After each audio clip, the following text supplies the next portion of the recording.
communément appelé AAN, qui est responsable de la gestion des infrastructures aéroportuaires d'Haïti.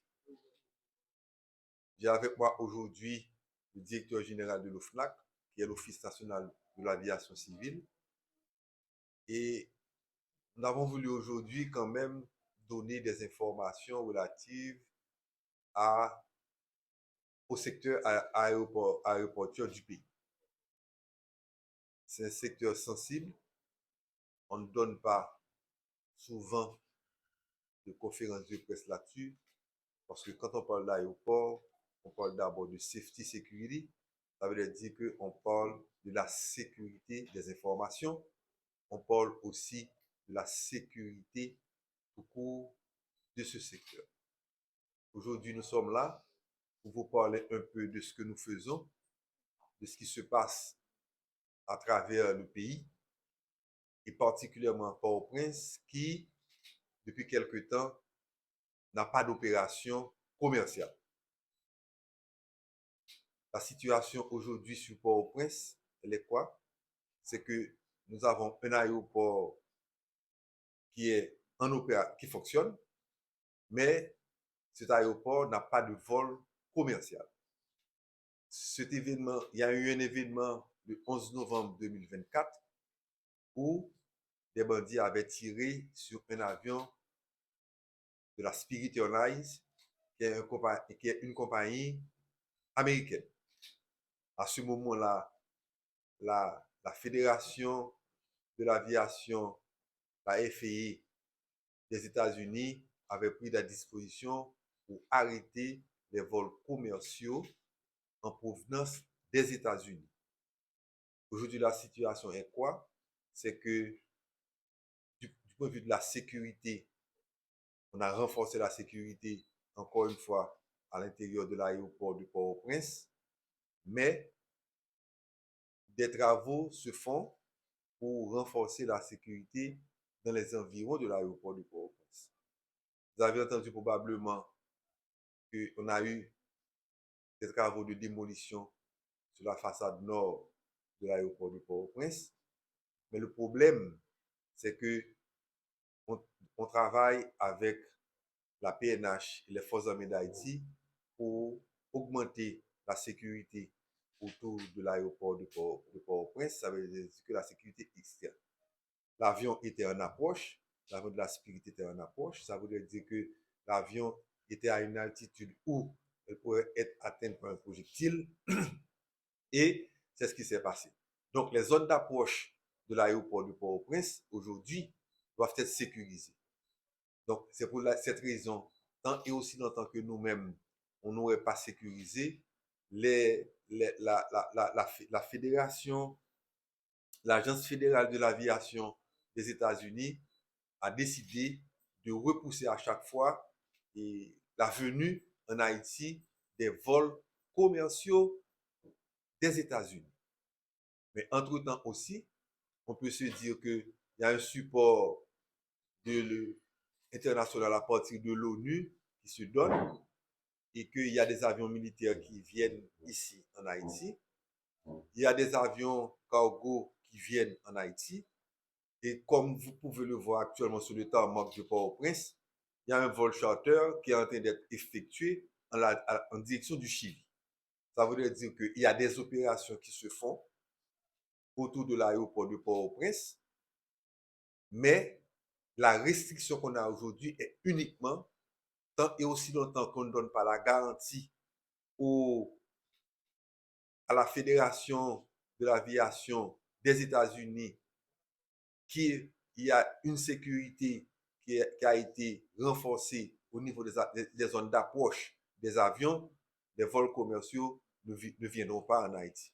On a voulu faire cette précision pour que tout le monde sache exactement qu'aujourd'hui, l'aéroport de Port-au-Prince fonctionne, l'aéroport de Port-au-Prince est en opération, mais il y a une restriction uniquement sur les vols des États-Unis, les vols commerciaux des États-Unis. Les États-Unis font quand même des vols militaires, ils font des vols d'urgence, ils font des vols humanitaires, et ces vols-là arrivent directement à Port-au-Prince. Voilà la situation de Port-au-Prince aujourd'hui. Je vais en profiter aussi pour parler de l'aéroport international du Cap-Haïtien. L'aéroport international du Cap-Haïtien, vu que les opérations sont limitées au niveau de Port-au-Prince, l'aéroport international du Cap-Haïtien aujourd'hui reçoit pratiquement, devient la plaque tournante du pays Haïti. Pourquoi? Parce que s'il faut atteindre le monde international, actuellement, il n'y a que le Cap-Haïtien qui puisse vous fournir cette alternative de aller dans d'autres pays.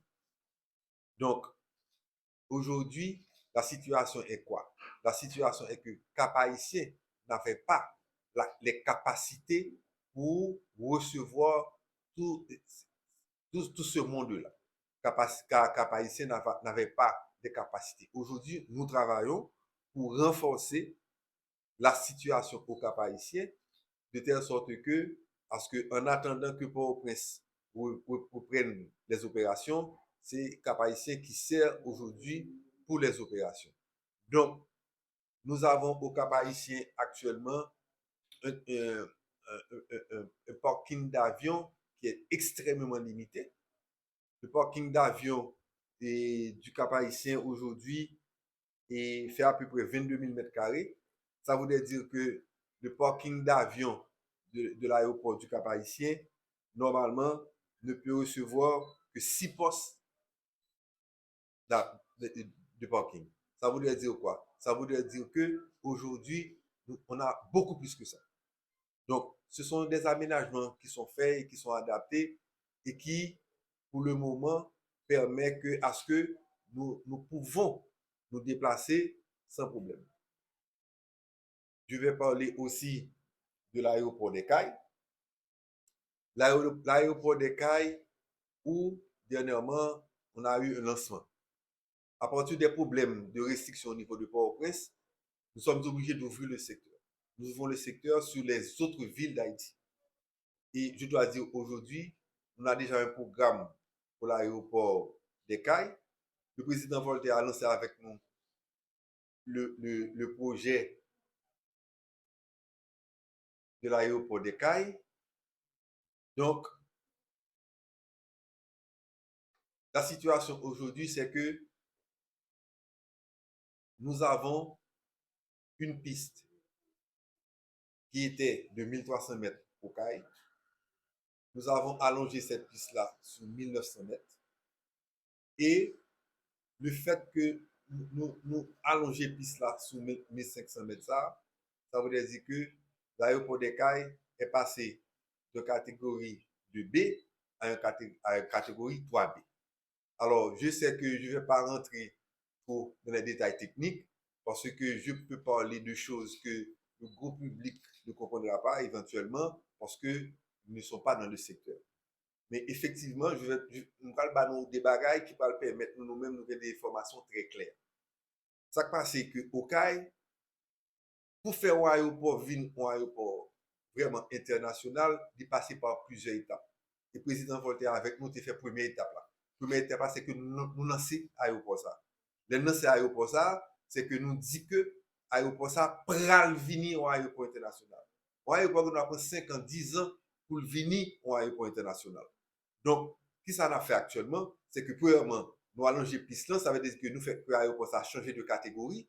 Ça veut dire que journée aujourd'hui, limitation qui était gagnée l'aéroport ça pour que le parc recevoir certaines catégories d'avions, il commence à sortir. Donc ça veut dire que journée aujourd'hui, si arriver dans l'aéroport au CAI, journée aujourd'hui, il y a plus structure qui va permettre que nous CAI dans les prochains moments va capable aller directement vers l'international. Mais il va prendre plus de temps. Si ça n'a fait journée aujourd'hui, c'est que nous avons une étude que nous avons fait pour l'aéroport des Cayes. L'étude là a duré à peu près 8 mois. Côté que bon film qui déjà signé un contrat sous le financement de la Banque interaméricaine de développement. Côté que nous avons fait évaluation. On a fait évaluation terrain, on a fait évaluation catégorie d'aéroport que nous voulons atteindre. Et puis, pour nous là, nous pourrons aller vers un aéroport, comme je l'ai annoncé déjà au CAI, un aéroport de catégorie 4F, ça veut dire que c'est un aéroport qui est capable de recevoir des gros Boeing normalement. nous allons faire on va extraordinaire dans le cadre des cas là. Ça nous va faire dans le cadre des cas là, c'est que un aéroport, c'est secteur privé avec secteur public qui doivent mettre ensemble pour faire un aéroport marché. Et bien, c'est pas la première expérience qui va faire en Haïti, côté que secteur privé a, pour mettre école avec secteur public là, pour que nous fassions de l'aéroport au Kaila, un aéroport de grande catégorie, un aéroport qui va le desservir. M'a rappelé que depuis, par exemple, tout le temps que nous connaissons que l'aéroport existe en Haïti, pourquoi jamais un aéroport qui certifie en Haïti. Même l'aéroport de Port-au-Prince que nous avons regardé là, il faut certifier. Ça veut dire que le travail que nous avons fait pour nous là, nous pas qu'à camper, parce que faut que nous certifier tout aéroport que nous gagnons, particulièrement deux aéroports internationaux que nous gagnons, qui c'est aéroport Port-au-Prince avec aéroport au Cap-là. Malheureusement, contrainte fait que structure ça va pas pareil. Donc, nous avons un paquet de travail, je vous dis, que nous avons fait, et c'est raison ça qui fait que nous demandons pour nous venir là, pour informer la population que il y a deux autorités qui ont parlé de l'aéroport ou bien de secteur aéroportuaire en Haïti. Mais aussi avec nous là, et nous n'avons pas d'opportunité tout pour nous poser quelques questions sur tout ça nous tendit là. Nous gagnons, là, nous avons fait même barra pour l'aéroport du Jacques Mel. L'aéroport du Jacques Mel, il y a une piste qui mesurait 300 mètres. Ça veut dire que piste ça, c'est un aéroport qui est limité. C'est vrai, il est capable de gagner des vols internationaux qui sont sous lit, mais pas oublier que le vol international pral circonscrit en catégorie d'avion. Donc, paquet d'avions qui va pas venir. Les grands aéroports, c'est pas comme si nous avons un matin ou lever et puis aéroport, il vient un aéroport international. J'aime t'expliquer le cas, aéroport, c'est ça qui passe au cas là, c'est même pas capable de jetman. Son petit bébé qui fait qu'accoucher. Et petit bébé, ça faut l'apprendre à marcher. Petit bébé, ça faut aller à l'école. Ça veut dire qu'il faut prendre formation. Et petit bébé, ça faut grandir. Il faut arriver à l'université. Et laisse à l'elfin grand monde à bien des instances internationales qui viennent certifier. Dans le cadre de nous aujourd'hui, nous travaillons pour aller vers la certification de l'aéroport international que nous gagnons. Et nous travaillons pour que l'aéroport au Kala vienne au aéroport international à partir de 2027, nous avons commencé à recevoir des gros avions au Kala. Mais il prend temps. Tout développement d'aéroport, il prend temps. Un aéroport pas fait au matin levé et puis demain matin, vous venez tout building fait, tout bail fait. Non. Il y a des normes et des conventions internationales qui signent, il y a des normes et des conventions internationales que nous-mêmes, Haïti, nous devons respecter et nous gagnons des bagages qu'a fait doucement. C'est dans le cas de ça que nous avons que un nouveau tour de contrôle qu'a construit l'aéroport Port-au-Prince. Pour qui ça? Parce que nous allons aller vers certification aéroport. Tout de contrôle que nous avons en l'air, c'est pas, il te permet que avion vini, avion, mais de pas gagner tout équipement qui est capable de faire contrôler tout déplacement d'avion et tout les avions à atterrir là pour que l'avion atterrisse en sécurité. Nous avons rappelé que un aéroport veut dire d'abord sécurité. Et ça fait que nous ne pouvons pas parler de l'aéroport jeune parce que son zone à haute sécurité nationale. Je vais parler aussi de l'aéroport des Cayes. L'aéroport des Cayes où dernièrement on a eu un lancement. À partir des problèmes de restriction au niveau de Port-au-Prince, nous sommes obligés d'ouvrir le secteur. Nous ouvrons le secteur sur les autres villes d'Haïti. Et je dois dire aujourd'hui, on a déjà un programme pour l'aéroport des Cayes. Le président Voltaire a lancé avec nous le projet de l'aéroport des Cayes. Donc, la situation aujourd'hui, c'est que nous avons une piste qui était de 1300 mètres au Cayes. Nous avons allongé cette piste-là sur 1900 mètres. Et le fait que nous allongeons la piste-là sur 1500 mètres, ça veut dire que l'aéroport des Cayes est passé de catégorie de B à une catégorie 3B.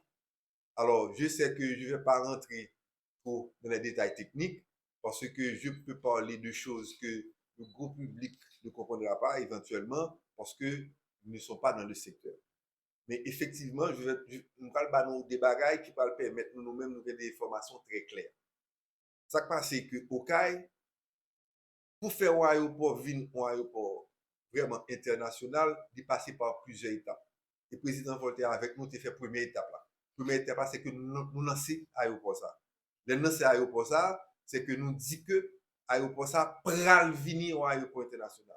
Un aéroport qui nous prend 5 ans, 10 ans pour venir un aéroport international. Donc, ce que ça a fait actuellement, c'est que premièrement, nous allongeons piste là, ça veut dire que nous faisons que l'aéroport ça a changé de catégorie.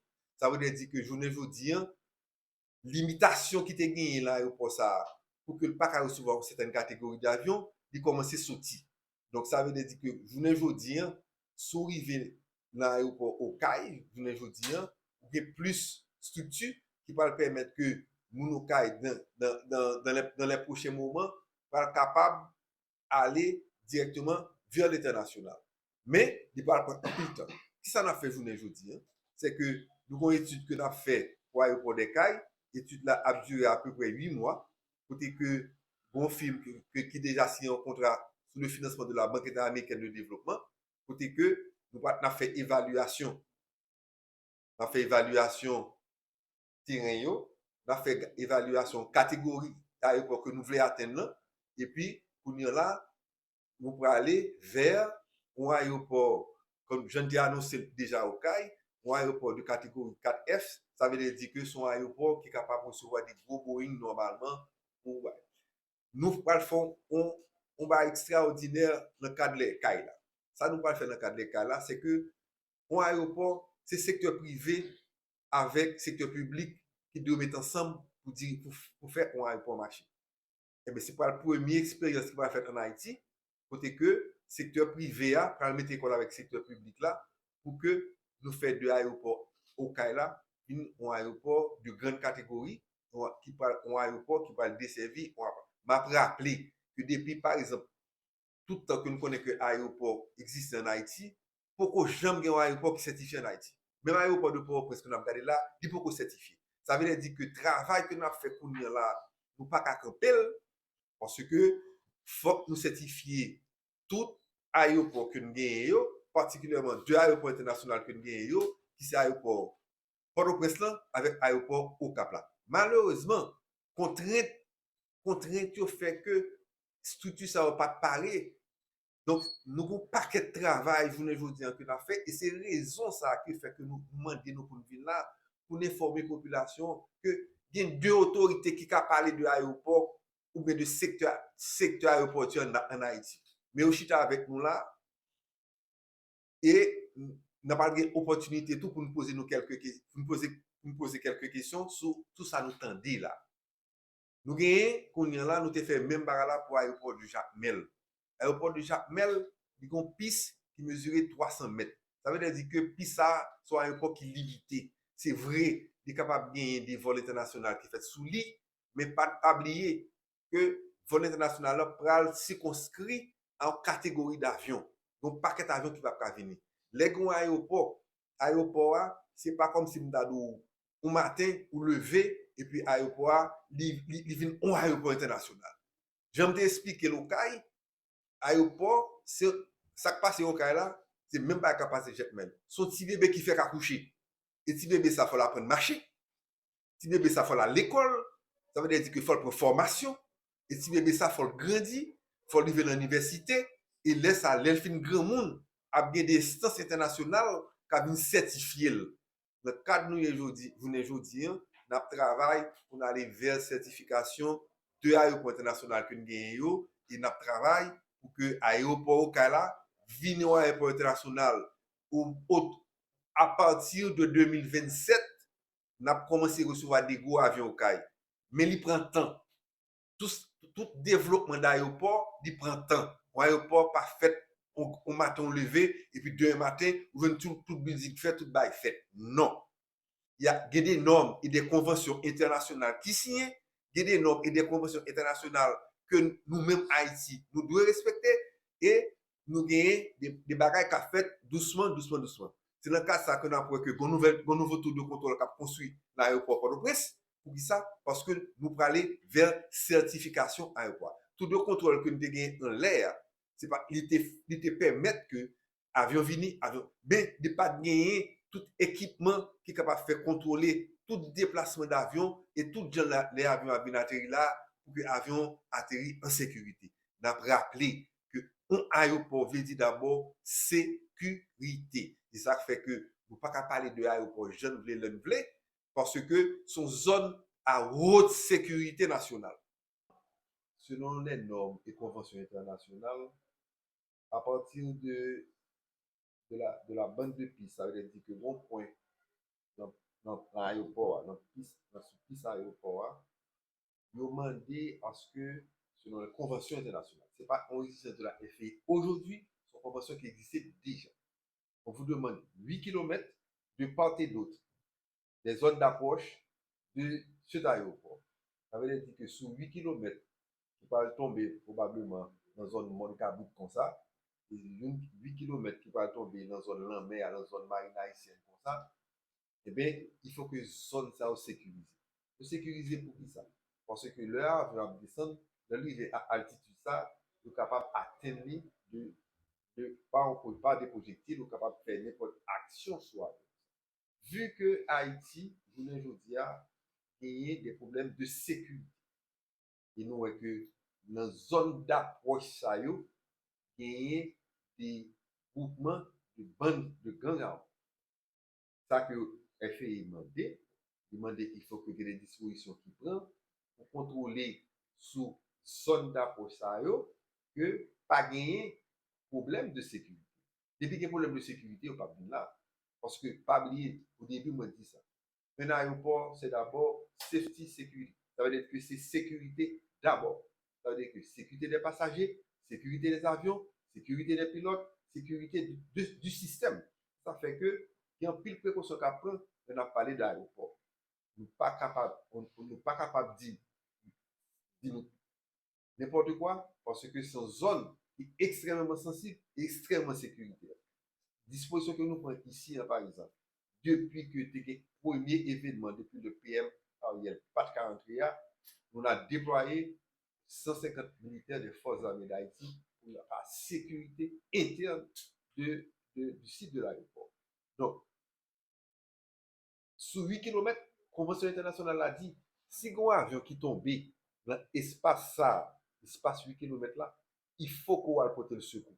C'est-à-dire que responsabilité autorité à l'aéroport, c'est que si il y a n'importe quel événement qui arrive de part et d'autre de ce point central de la bande de piste pour aller sur les deux zones d'approche, il faut qu'on intervienne. Ça fait que le petit avion est tombé carrefour, nous sommes obligés d'intervenir tout de suite parce qu'il est tombé en dedans 8 km. S'il est tombé en dehors de 8 km là, donc ce n'est pas quelque chose qui se dit et que, comme si on dit les pays, c'est normes et conventions qui demandent ça. Ils demandent que bien on ça. Parce qu'à partir de 8 km, avion presque atteint altitude d'Acadie, presque 10 000 pieds, nous ne pas atteindre encore. Et ça fait que nous avons calculé tout ça et nous défini l'espace ça. Nous défini que, mais sous qui côté que nous capable de limiter intervention autorité à aéroport sous avion.